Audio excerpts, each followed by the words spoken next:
everyone. Welcome back to here in the last day of this conference where we are celebrating Rob's contributions to physics. In the first speaker, we have Professor Niayesh Afshordi, who will tell us about quantum gravity in the wild. Okay, thank you very much, Maria Rosa. Everybody, welcome. Thank you for coming in this early, especially since apparently you had a very late night last night. But you guys made it, right? I just wanted to put this up. Some of you, there are a handful of you who were at this event, which is basically celebrating Rob's 60th birthday 10 years ago. So we co-organized it with Ivan, whose email is up there, taking the lead in doing this. That was 10 years ago. Already then, you could read this. Rob had 120 postdocs and students. I assume that number has doubled by now. And it's kind of only fair that every 10 years, all the new students and postdocs get to celebrate Rob all over again. So looking forward to coming back 10 years from now for Rob's 80th birthday celebration. Very good. So let's get started. So I'm going to tell you about quantum gravity in the wild, and I have too many slides probably, and also I have all sorts of stuff about anecdotes, so I will probably go over time, or let's actually put it this way. I'm not going to get into too much detail in anything, but if there's anything that catches your interest, you can find me afterwards. I'm not very hard to find. But before getting into the talk about the man of the hour, so this was actually searched on VS. I have 10 papers with Rob, although actually one of them and two of them are duplicate. It turns out there are 9 of them. So, and according to Google, Rob is my #1 collaborator, it turns out. I think I'm a collaborator with Rob. I mean, as of Rob is #3 in that case. So that's to say something. In fact, one of our more prominent works is, and I don't know if you've seen this painting of Rob. So this was in Scientific American just over 10 years ago, where he had this crazy idea, maybe the universe was born out of a black hole, with Razi Hassan, who was maybe possibly the first student who we worked with together. And over the years, there have been many students who we co-supervise, either formally or informally. Some of them are in this room, but it's been a pleasure to have been a colleague and a collaborator with Rob over these many years. In fact, the 2 Robs in the room, I understand that's the reason I'm here, Rob Myers and Rob Mann, because you guys were, I guess, both in charge of perimeter and Waterloo when the position that they have was conceived, so it's associate position. So I was the first person who was hired into that, and then maybe Rob did later on. So that's enough, I hope, about how much I owe to Rob Mann and Rob Myers and others for this room. Okay, very good. So moving on. So now this is the outline of the talk, and this is, I think, everyone has their own picture of Rob, so this is the one that I got. I don't know if you remember this. Probably not.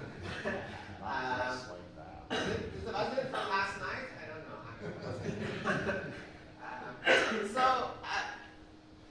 Now I'm just going to, as I told you, I'm not going to tell you a lot of details, but I'm just going to give you an outline of kind of the way I'm thinking about where the quantum gravity is and where it's going from my own perspective, which is an astrophysicist perspective.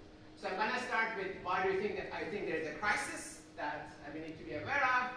I'm going to talk about a particular way of thinking about quantum gravity. And then I'm going to tell you about 3 possible avenues where quantum gravity can be probed. And I guess maybe the main theme of the talk is we want ways to make progress or disrupt the field as it is. And I think if we don't, then it's not going to be a good situation. So let's just start with the crisis. Now the crisis, these are things you both have heard. The modern physics as we know it is in crisis. Quantum mechanics and relativity both well established, but if you combine them, you get infinities or singularities, the hearts of Big Bang and black holes. Information is lost when black holes evaporate. Dark energy is 6 orders of magnitude lighter than predictions of star model of particle physics. And there's a question of technical naturalness, which basically seems that the star model is not technically natural. And all the attempts that have been made to address these share similar problems. And in particular, the common theme is that they're not testable. So we have 10 to the 500 or more vacuum string theory that, well, we cannot really distinguish between them, or we cannot tell which one is the right one. There is no signature of supersymmetry and the Sitter space or extra dimensions that are all predictions of a string theory. And it's not special to a string theory. I'm not singling anyone out. Any approach to quantum gravity, or none of the approaches to quantum gravity have any testable prediction, any concrete testable prediction. And concrete is kind of the key word here. Inflation, which is the leading theory of the Big Bang, can fit any data. So, in this over the past 20 years, the data has changed, and there's always the right inflation model to fit it. And the question, I think, the existential question in physics right now is theoretical physics turning into religious dogma with various tribes having religious wars with each other. So, and the way to summarize this picture is here we have the crisis in physics, and here we have a typical physicist who is represented here.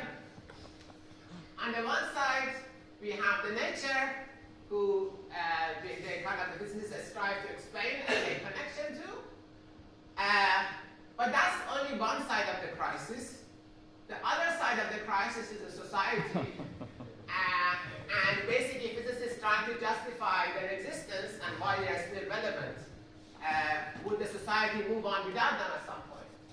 And both of these connections are crucial for survival of physicists in science, and arguably for the survival of society, but that's something that needs to be, the case for that needs to be made. Okay, so I told you what the crisis is, this as a few minutes at hand, but there is hope, and in famous words of another famous Canadian, there is a crack in everything. That's how the light gets in. So I'm going to talk about where I think the cracks are, or where we can actually look to see the light of progress. And speaking of which, if you're interested in these issues, I have a book that is now out. You could go and buy it. It's, if you're interested in all these crises and then fundamental issues in physics, and in particular in the Big Bang and quantum gravity. The book, at some point, it was an Amazon bestsellers, just behind Hawking and Carl Sagan. It's not the case now, but at some point that was number 3 there. Somebody was saying that it's more expensive than these guys' books, but I can use the money more than they can. And more recently, it was on Smithsonian's 10 best science books of the year. So go buy it. And if you have someone who needs a gift, who's interested in science, this is a perfect holiday Christmas gift for them. Okay, so let's move on. So I'm going to tell you about an approach to quantum gravity, which is not very popular, but it's one that I kind of warmed up to in the past couple of years. I kind of came across it just by coincidence. And the stellar gravity. This is this theory. So it's kind of a start that, or this is the paper that there's a lot of credit on Twitter or others out there. But it showed that basically this theory of gravity is normalizable. It's a particular simple theory. It has 2 higher curvature terms, and that's great. So why do we have to spend any more time on quantum gravity if you already have a simple theory that does that? Now, this was, unfortunately, Keller Stella, it just passed away about a month ago. And yeah, but I think his theory obviously survives. This is a picture, I visited him over the summer. Unfortunately, he didn't like looking at the camera, but he really liked to look there. And some of you may recognize these are people who are at Waterloo, the frequent visitors, John McGoy and Andy Trolley. But yeah, so I basically gave a version of this talk for him, and I think he was happy with that. Okay, so why am I talking about? Why doesn't everyone talk about the quadratic gravity and do you have to do anything else? And that goes to this question of ghosts. So the main issue of shortcoming with quadratic gravity is that there are degrees of freedom of negative energy, and many people consider that dirty for the theory, and that's why they opt for things that are much more complicated. However, recently, about 10 years ago, there was an idea which kind of influences this work by Bob Holdom, who is a friend in Toronto, and his postdoc in Rennes, that maybe these ghosts are confined, so they don't actually affect the cause instability. So the problem with ghosts is that they could cause instabilities in infrared because your vacuum would decay. You could have positive and negative energy particles that fly away. But if they're confined, maybe that doesn't happen. And basically, there are bad ghosts that are free that could fly away and take away and lead to violent unitarity or cause instability of vacuum. But then maybe you could have confined ghosts, so you just put them in a box and then they cannot lead to instability. So how can you confine ghosts? So the main idea is that the structure of this quadratic gravity or stellar gravity is very much like QCD. So they are both asymptotically free theories in the UV, but if you solve the RJ equation for them, then in the infrared they become strongly coupled. And what happens is that so in the QCD, the gluon is removed from the spectrum in the infrared, and quadratic gravity, the idea is that the ghost, the same thing would happen with the ghost degree of freedom, but it doesn't exist in the infrared. So the picture is basically in the UV, you have a perturbative normalizable theory, QCD or quadratic gravity. Then you have a strong coupling region where confinement, deconfinement for the phase transition happen. And in the infrared, you have an effective field theory. In the case of QCD, you have the chiral Lagrangian. And in the case of gravity, you have general relativity plus higher order corrections. Okay. And this transition for QCD happens around lambda QCD, 100 MeV for quadratic gravity, maybe around time scale. Okay. So that is the idea. So with that idea, I want to talk about some of kind of possible implications where we could actually look into how we can test these theories. Well, this theory of gravity. So I'm going to start talking about quantum black holes first. And why do we talk about black holes, even though they're big? This kind of goes to the information paradox that I alluded to earlier. The recent reincarnation of that is firewall paradox for these gentlemen, which suggests that horizons are not real, they're artifact of classical gravity, and quantum theories of gravity replace them with some quantum thing. And there is nothing inside of them. There's no classical space-time inside horizons. Or horizons and inside of them is removed in the quantum theory. So so if that's the case, then maybe there's something very different inside. And we kind of take this literally, this idea that maybe then this phase transition I showed you in this picture is actually what happens when you go from outside of the horizon to inside of the horizon. So near the horizon, there's this confinement, deconfinement phase transition that happens. Okay? So for that, we need a solution for what's inside the horizon. And for that, we have this theory of gravity, pure quadratic gravity. So there are other solutions for this, which they're not exact and they're classical. But we just wanted an exact solution that at some point we want to match the general relativity. And this is, in fact, something that's a novel solution that Roland, who's in the audience, discovered.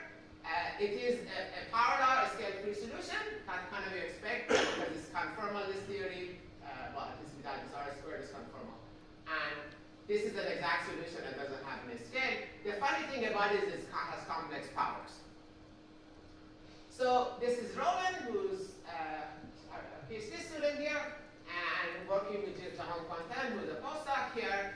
And basically what we discovered is we could replace this picture of a black hole with one that looks like this. Outside is still a standard black hole, but at some point there is a time-like boundary near the horizon, and inside of it you could do a matching to this one of these complex power balls, as I showed you before. And it turns out on the other side there is a purely Euclidean solution. And this boundary is essentially the boundary where we could do the matching, the confinement, or strong coupling transition happens. Okay. Now, what does a complex space-time mean? Complex space-time, this is an example of a simulation where you turn on complex refractivity, and it turns out the metric for wave equation plays the same role like refraction index does. So turning on a complex refraction index is basically leads to reflection, and this is an example of that happening. The idea is that if you have a complex space-time inside, that leads to reflection of waves of the boundary, at least partial reflection. And that leads to this program, which is been inspired, it started before Powerballs, these solutions became up, but it kind of motivated by them as well. The program is that if you look at gravitational waves, you see the ring down and nothing happens, but if there is a near physical or quantum degrees of freedom near the horizon, like the Powerballs that I showed you, there will be echoes that you see afterwards from reflection from these.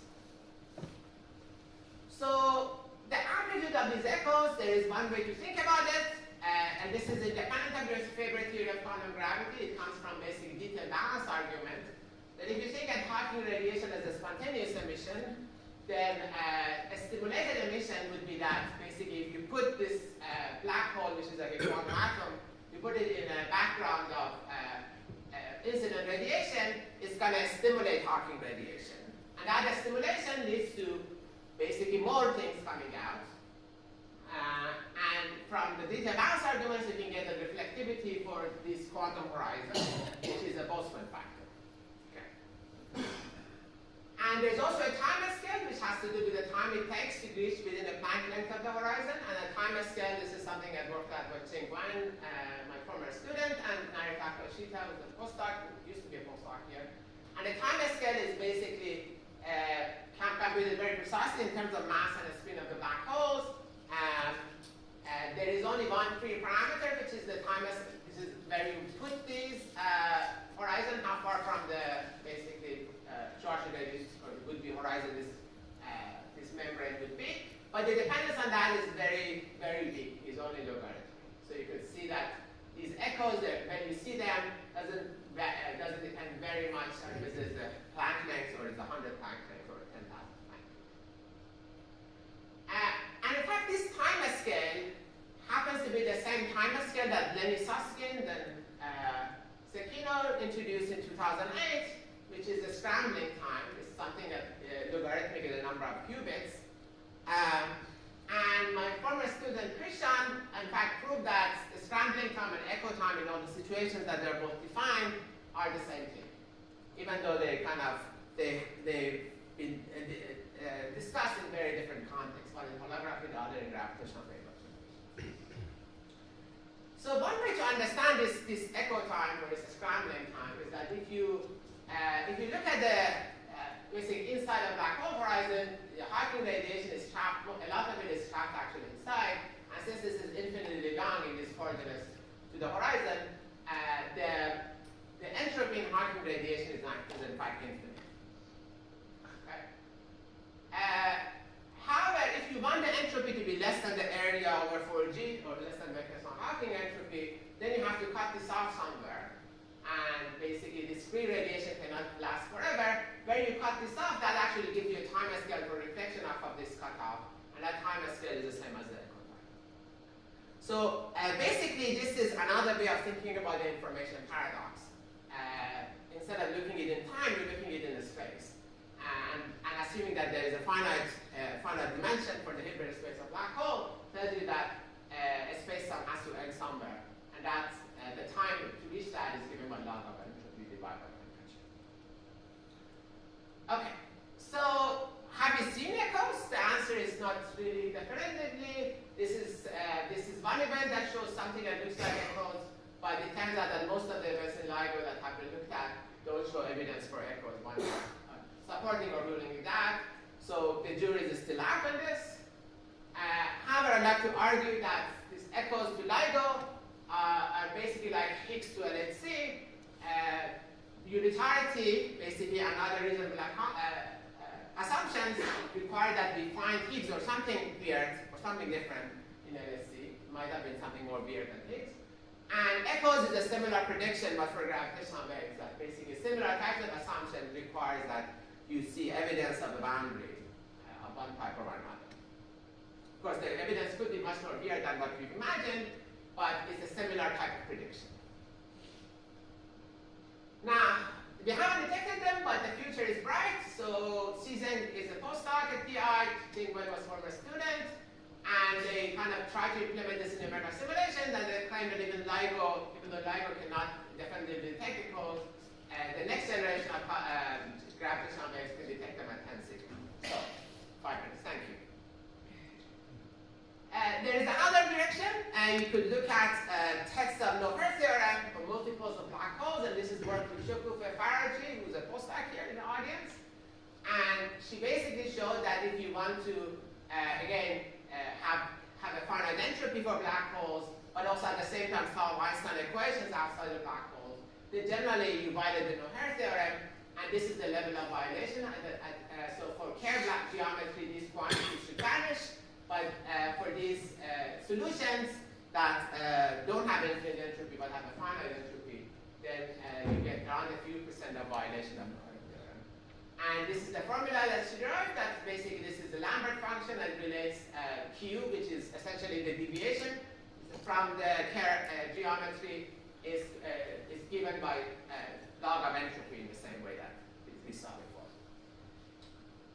And finally, I'm not going to have time to talk about this, but this is the work with Jiayu Yang, which again is the same idea of testing quantum properties of black hole. Again, Jiayu is a student of Rob's here.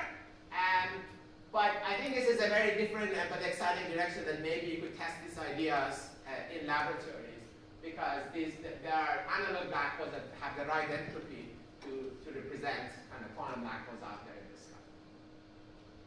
Okay, so in the last 4 minutes, I guess, there are 2 other things I wanted to talk about, but again, they're going to be very brief. So I hope I convinced you that by looking at black holes, we could probe quantum gravity. Another place we could look at is dark energy. So this goes to this idea that, in fact, there is an idea, there are conjectures that come out of the string theory that suggest that the Sitter space is unstable, and that is something that you don't expect from effective field theory of general relativity. And there's a time scale for this, and this time scale happens to be exactly the same time scale I mentioned before. This is the same as the scrambling time, but for the Sitter space time instead of for a black hole. So that's a very funny, interesting coincidence that the same time scale keeps happening again and again. Now, related to that, we did a test of basically gravity in particular. We looked at cosmic Lorentz violations, and in particular to test whether it can add to Hubble tension. And in fact, more recently, there is a Desi tension that suggests that lambda is not a constant, maybe evidence for what Rafa suggested in his swampland conjectures. And essentially, the model we looked for looks like there is evidence for it from Desi and other observations. And the level of cosmic Lorentz violation, which is something you may expect from the quantum theory of gravity, is in fact exactly in line with the scrambling time that I showed you before. So it's kind of, it's not definitive evidence, but it's very suggestive, I just want to say. And this is, again, what suggests supported by Desi and Hubble tension. So they all point in the same direction, but I'm not sure they're the right answer. It might be just a coincidence. And finally, about the Big Bang, the last 1 minute. So this is another work with Roland and Javan. We looked at quantum black holes, as I told you before, then we decided to look at the Big Bang. And it turns out that you could do much more and much more quantitative work. So you can, the reason is that this theory is weakly coupled, so you could do all quantum calculations for it. If you ignore this Einstein gravity part, you can include it, but it doesn't make a huge difference for this picture. And the reason is that the beta functions for this theory are calculated. So we actually came up with a model of inflation from quadratic gravity. And the model of inflation is basically the way it works is if you take the RG flow of this theory, the psi and lambda are these two coupling constants, you could show that you could have a model of inflation. You have basically Hartle-Hawking transition from Euclidean to Lorentzian up here. So this is how the RG flow works. This is UV, this is IR. So you start from up here, you have a slow roll inflation. At some point you have a period of, well, this is a slow roll inflation in quadratic gravity. Then you have a small, but you have a period of kination, and then you have this strong coupling or confinement, deconfinement phase transition. And the idea is that at this point, basically you have to have this strong coupling phase. On the other side you have radiation error on the Big Bang. But you cannot really plot that part here because this is for the weakly coupled theory. And this actually gives you a very concrete theory of inflation. It only depends on the number of matter degrees of freedom that you add there. So we have predictions for, basically this is from solution of the RG, this is prediction for a spectral index, and then this is for tensor to scalar ratio, gravitational waves. So this is a Stravinsky model, which is now in tension with data. It used to be the favorite. Without any matter, you get this this prediction for the quadratic gravity, the model I saw you, the quantum quadratic gravity. This is ruled out by data. But if you do add matter fields, you need around 10 to the 6 of them, or 10 to the 5 to 10 to the 6 of them to be consistent with data. And these are actually the constants that you have rolling basically. Make this. However, if you get too much matter, then the theory becomes strongly coupled and you don't trust it anymore. So you don't trust these calculations. So again, the future is bright. This is a work including Lily Masegal and study group with CABHT, which is like the next generation of CAB experiments. And there are like 6 different models of early universe that are here. These are constraints now, these are constraints in the future. These are kind of different, if you look at the future here, these are different generations of experiments. This is like the most futuristic one. And then here I have 6 different models, 3 different models of quantum gravity, a string theory, Lorentz violating quantum gravity, Hojava gravity, and quadratic quantum gravity that Roland worked on. And then there are also basically 3 of them are inflationary model, and then 2 of them are non-inflation, and 1 of them is not exactly clear, somewhere between those. And you see each of them have distinct predictions, and this experiment, when you have these red error bars, you could distinguish most of them from each other, and then that could rule out basically some of these ideas, and possibly test or confirm some of the theories of early universe. So that's it. I think I'm over my time. So just to wrap things up, so quantum gravity in the wild, I think, is a way to make progress. Otherwise, we're just going to keep repeating ourselves. But if you want to see how nature really works, we have to look at the nature. Black holes, Big Bang, and dark energy are our 3 cracks, 3 windows that will help us make progress. But at the same time, we have to think about theoretical questions. For example, in the case of a stellar gravity, what happens to the ghosts? What is the UV-IR transition? Do we need lattice simulations? And another frontier is Lorentz violating quantum gravity or Hojava-limited gravity. And understanding the properties of that is also another possible frontier. Okay, thank you very much. Oh yeah, Niayesh. Okay. Happy birthday.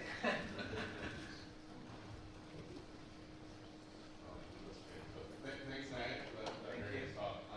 So a number of horizonless GPOs, multiple compact optics, also predict gravitational wave echoes. Yes. So in your quantum plasma model, do you have a unique gravitational wave signature, or is it something that can be matched by other models? Because some of those can be made arbitrarily compact. Right. So, so I think the arguments that I have and I've given, they are arguments that are generic in the sense that if you want to adhere to basically thermodynamics properties, then you need a specific time scale and a specific reflectivity. Of course, people have made up a lot of ad hoc models, but I don't think if you kind of push them, then they would violate thermodynamic properties or quantum properties. So, so my arguments for the things that I presented was based on detailed balance and basically laws of thermodynamics. But if just look at classical things, then you could get anything you want. So I kind of, because of that, I'm critical of many models that are out there because they just think about a simple classical linear problem, but the real board is not linear. Right? This is more general. I think this is more general.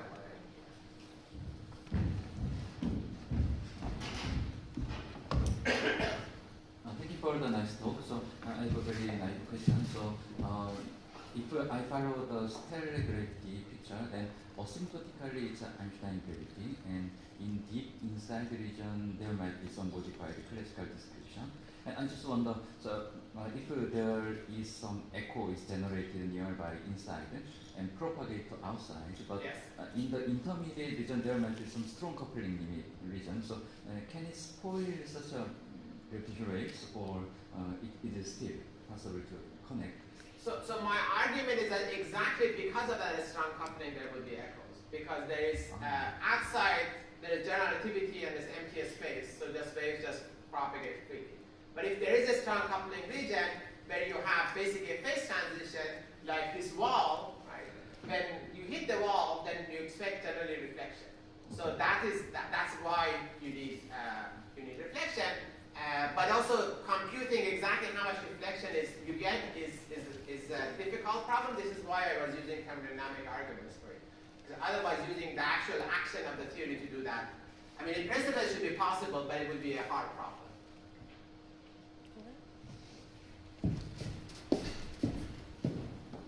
So maybe your phase transition, which happens at the horizon, is this a property of the horizon?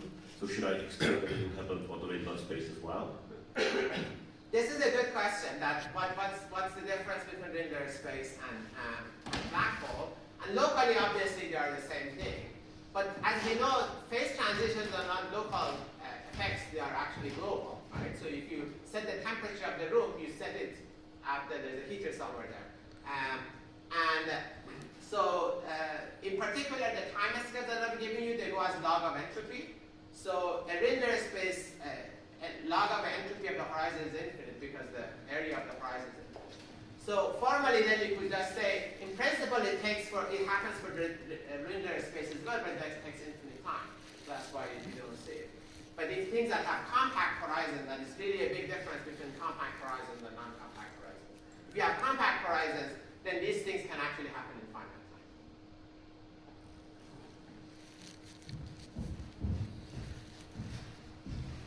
So in the picture with the black holes and the echoing, are there objects then that can violate the Bookdahl bound?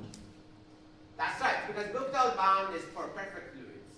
And the idea is that this is not really a perfect fluid. These are things that are very weird, and it's very weird equations of the state.